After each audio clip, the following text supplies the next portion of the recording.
Welcome everyone to week 11 of our Discord Yu-Gi-Oh! Progression series. Appreciate that you all are still here, and I'm back with this week's video. We're going to go through just a couple things today. First, we're going to ping through the standings here early in Season 2. I'm then going to take a few minutes up on my soapbox to talk about the format as it stands right now. And finally, I'll get to the set review as always. So appreciate y'all, and let's get into the video. Early on in Season 2, although the top and bottom of the standings do look exactly the same, we have seen a few fates reversed, with Will coming out strong off to a quick 4-0, and Mitch and I quickly falling to the back of the pack. Now there's many weeks to go, but it's good to see folks changing up their habits from Season 1. Other than Tim. Tim, I love you, buddy.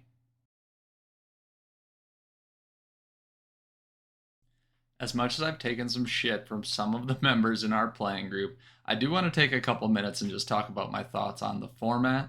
Obviously, after this past week's games, I may have left a little frustrated, but that's the nature of the game. And I think the tough part is, although I can be quick to point at any one deck or one card or otherwise, I think generally my frustrations with the format are much grander than that, outside of maybe Chaos Emperor Dragon being kind of the outlier.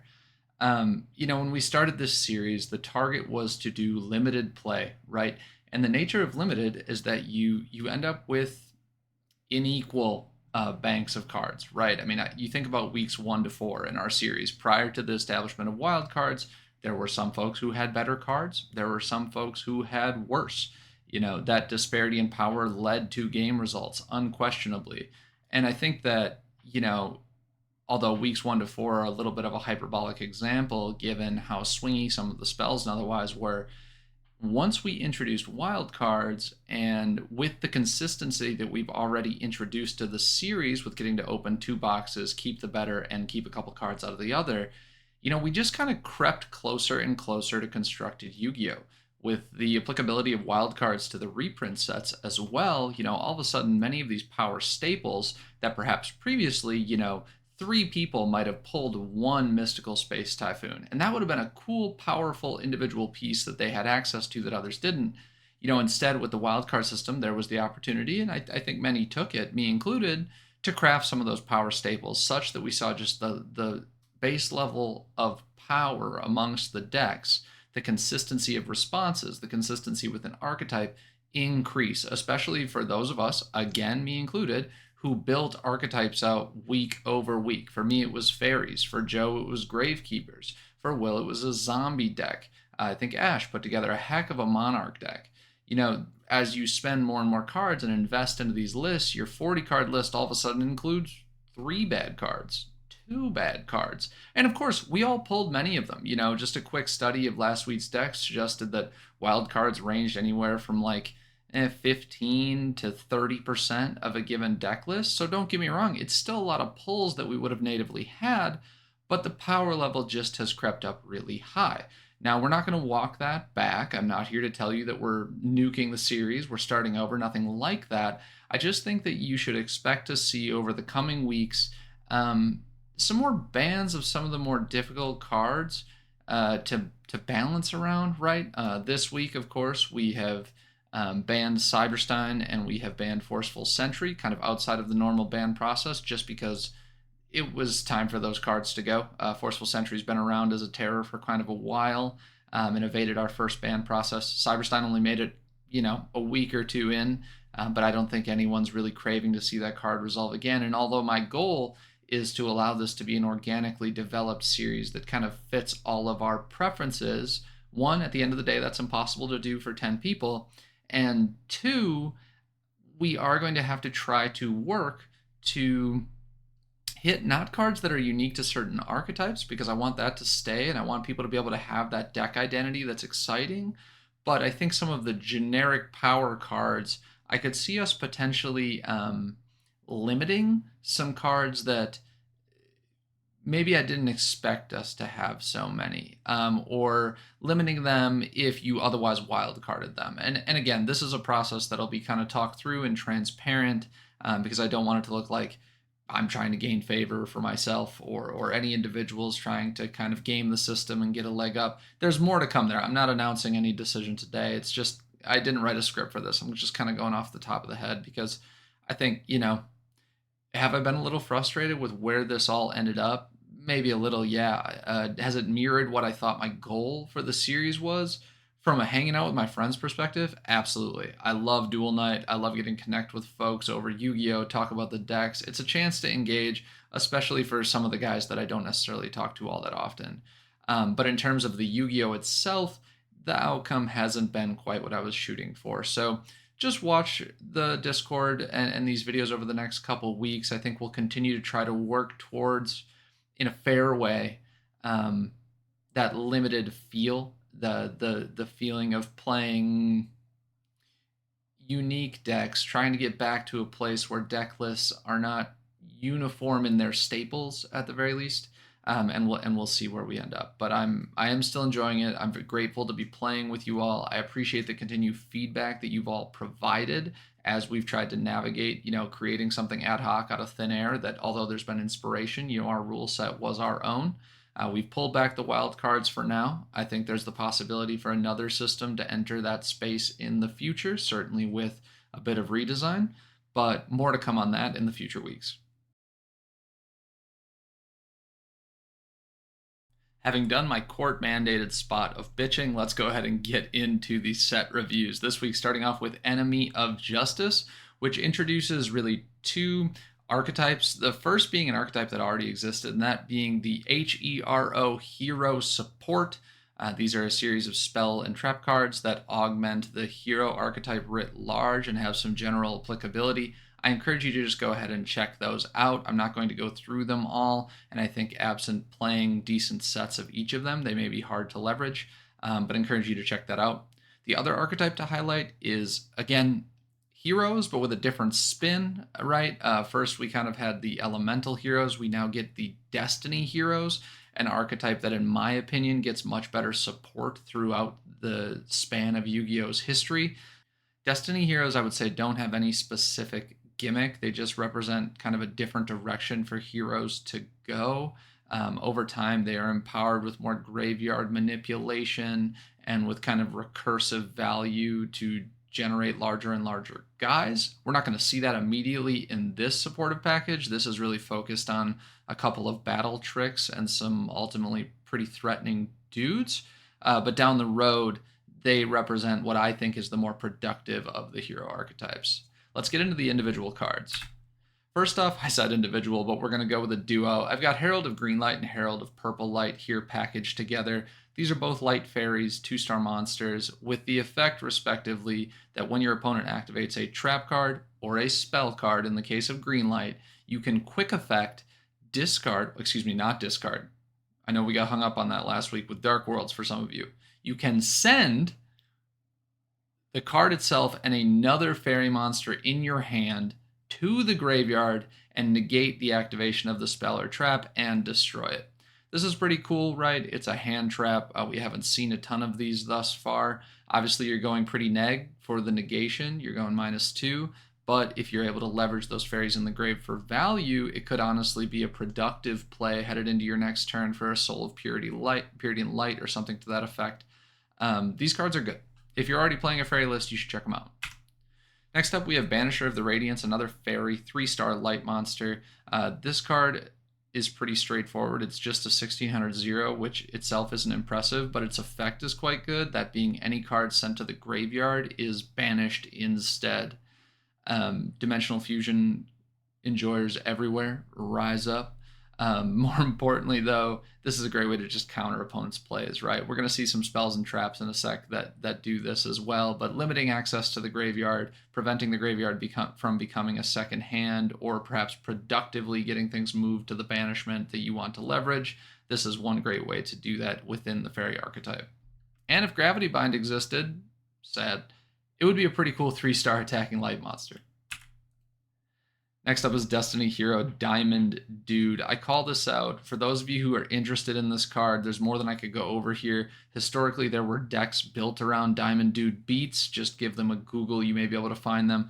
But his effect, 4-star Dark Monster, 1400, 1600, obviously a Destiny Hero warrior with his effect. Once per turn, you can excavate the top card of your deck, and if it's a normal spell, send it to the graveyard. Otherwise, if it's any other card type, place it on the bottom of your deck. During the main phase of your next turn, you can activate the effect of the spell in your graveyard, even if you no longer control this face-up card.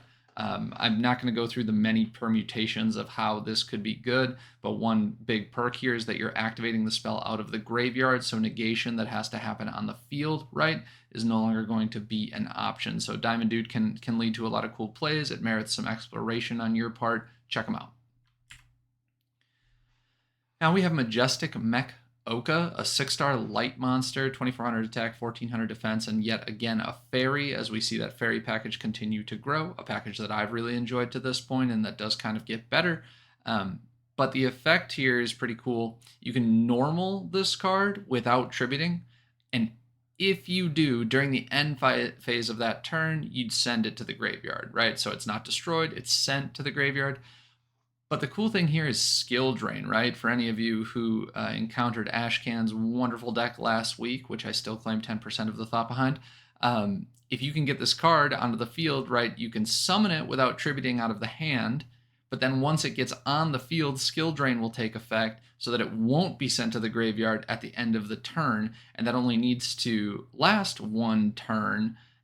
Because on the next turn, it will not have been normal summoned without tributing. It won't have that vision backwards, and it won't be destroyed. So pretty cool card for the skill drain beats deck. I also think it's a half decent 6-star to run in the fairy lists anyways. Like if you tribute this guy, it's not the end of the world, and having just a 2400 normal summon is quite powerful. So big fan of Majestic Mech Oka. I don't know if it's going to make it into a ton of lists, but I think it's one that I'd be looking at.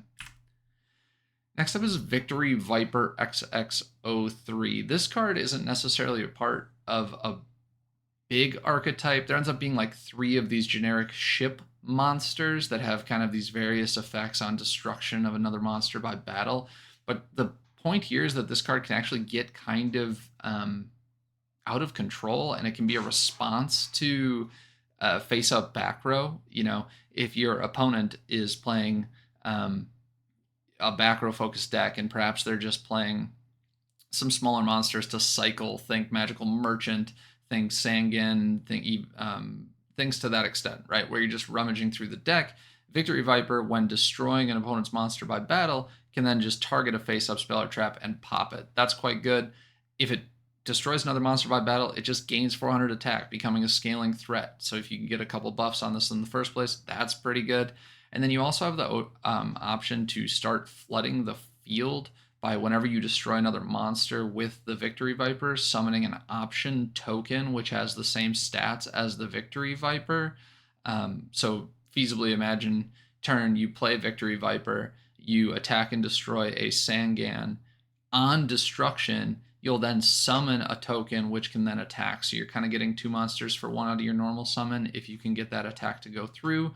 Also buffs that you apply to this Victory Viper, or if it's buffed by its own effect on the second turn, then those buffs would align to the token as well. So this guy just kind of gets out of hand on his own. I don't know that there's a deck here or not. I just know historically these ship cards were better than they looked, and in a lower power format, you can kind of get going and get rolling and get quite a lot of value out of this guy. Okay. Probably the most famous card from the set, one of the 2 that's had the most play throughout really the history of Yu-Gi-Oh! And sorry, my camera's having a minute here, but that is Dimensional Fissure. Real simple. Continuous spell, so it's going to remain on the field, so it is interactable on the field, right? This isn't a hidden effect like Final Countdown. And if the card were destroyed, the effect would go away, but while on the field face up, any monster sent to the graveyard is banished instead. We've already discussed why that's relevant. It's good here too. And Macrocosmos, which, this one's the exact same thing. When this card's resolved, you can special summon 1 Helios, the Primordial Sun, from your hand or deck. You're literally never going to do that. You can imagine that text just isn't there. because it doesn't matter. The important part is the second part here. While this card is face up on the field, any card sent to the graveyard is banished instead. So I know that some folks were leveraging Necro Valley to minimize graveyard access. Now you have the Banisher of the Light, you've got Macrocosmos, you've got Dimfizz. There's a number of ways to go ahead and eliminate the graveyard as a toolbox and get the monsters into the banishment instead. So leverage those. All right, here we've got Icarus Attack, normal trap card, which reads tribute 1 winged beast type monster, then target 2 cards on the field, destroy them. This card's really good.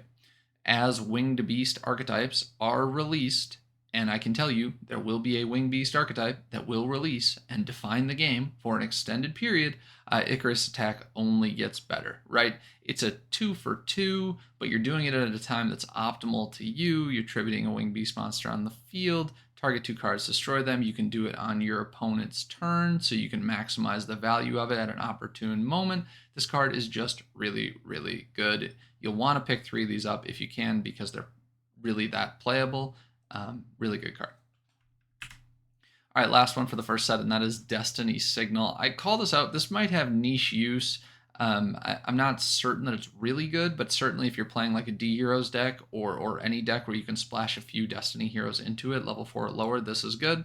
And it reads, when a monster you control is destroyed by battle and sent to the graveyard, special summon 1 level 4 or lower Destiny Hero monster from your hand or deck. That or deck is really good. Being able to essentially search the D hero that you specifically want for a given situation out of deck on trigger of Destiny Signal is quite good. Imagine it as Michizuri, but the inverse, right? Rather than when you have one destroyed and sent to the grave, you're killing another. Instead, you're pulling one out, and it's really quite good. I think any deck that can play Destiny Heroes probably wants to be playing as many Destiny Signals as possible. Good card. Let's go to Power of the Duelist then.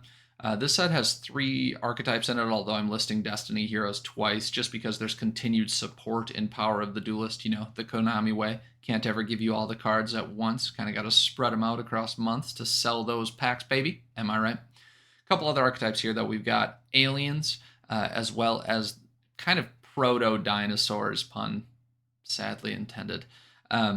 Dinosaurs is an archetype that requires future support to be really good, but we do see a number of dinos that are released now that are played later, so encourage you to check them out. And then the aliens archetype, as I mentioned, this is a deck that was never meta, but in limited play I think could be very good. I think the stat reducing effects of the alien tokens, I'm forgetting the name, 8 counters it is, the stat reducing effects of the 8 counters is quite relevant in our format, I think, as stats kind of have been at a premium as folks try and kind of get more contrived with the decks they're playing. Having a big guy or being able to make your opponent's guys littler gets better and better. And for that reason, I think if you pull quite a number of aliens this week, it's at least worth giving a try. They also will get some future support, but in the immediate, I think they're even playable now. To go to the individual power cards, the first up is one that I need to explain. This is Future Fusion, and if you pull Future Fusion this week, you will note that the text does not read the same as what is on the screen. This is a card that has been errataed, and I am flagging that for all of you who don't have the pre-existing knowledge that that is true, and it's really important because this version of the card, one of the most broken cards of all time. The extant version of the card, mostly dog shit. So to read the text here, it says, send from your deck to the graveyard fusion material monsters that are listed on a fusion monster card, and select that one fusion monster from your fusion deck. Special summon the selected fusion monster during your second standby phase after this card's activation. When this card is removed from the field, destroy that monster. When the monster is destroyed, destroy this card. So continuous spell, this stays on the field after play, but what's crazy about this card is actually the first piece of it. Yes, you may ultimately get the fusion monster. That's a luxury, right? This card needs to stay on the field for 2 turns beyond play, not get popped by some removal effect. That's kind of pie in the sky.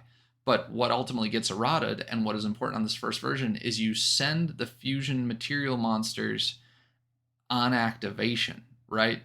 In fact, I'll have to look it up. I don't know if you send them for cost or not. I believe you send them for effect. But nonetheless, assuming this doesn't get negated, you just get to fill your graveyard with the monsters of your choice that may be useful to you. And we all know there's many ways that that can be manipulated. So Future Fusion is good now. It only gets better. We'll have to check the erratas as we go, but I think it takes quite a bit of time for this text to be changed to the modern version. Um, Cards like Five-Headed Dragon and others eventually make this really insane in terms of graveyard stuffing. So whether or not you play this week or there's a current list for it, just know that this card is really broken and really, really good. Next one's another fusion card. This is Overload Fusion, which says fusion summon one Dark Machine fusion monster from your extra deck by banishing fusion materials listed on it from your field or graveyard. I future fusion. I send the materials for one Dark Machine fusion monster on turn 1 to the grave. Turn 2, I overload fusion and banish those materials to summon one copy of the Dark Machine fusion monster onto the field. Turn 3, I'm summoning with Future Fusion another copy of the Dark Machine fusion monster. Turn 4, I play a Dimensional Fusion and go ahead and grab them all back from the banishment and summon them. Y'all can imagine the loop of value here.